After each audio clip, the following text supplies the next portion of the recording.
Sa iba pa ring balita, tinukhang ng Batangas Provincial Police ang mayor ng Tanawan, Batangas na nakilala sa pamamahiya niya sa mga nahuhuling sangkot sa droga. Ang buwelta po ng alkalde, may grupo lang daw na gustong gibain ang kanyang kampanya kontra droga. Yan naman po ang tinutukan ni John Consulta. Mag-resign ako. Ako'y imarcha nyo, iparada nyo ako sa buong bayan. May pasang krus kung gusto nyo. Lahat pwede nyo gawin. Pagka meron kayong naipresenta na ebidensya na ako'y involved sa drugs.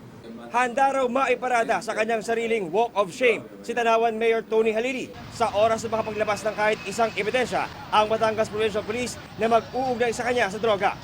Huwebes ng umaga, nang dumating daw sa tanggapan ng alkalde sa Tanawan ang ilang pulis na nagpapapirma raw sa kanya sa isang dokumento para sumuko dahil sa pagiging sangkot umano sa droga. Daig ko pa bibingin ko, yung human rights, tinitira ko sa ilalim.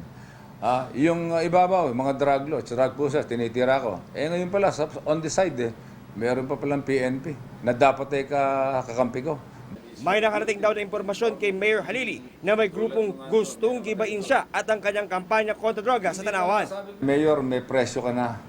Meron ka may nakapatong na sa ulo mo. Pagka drug lord at drug pusher pupunta sa akin, magpapatayan kami.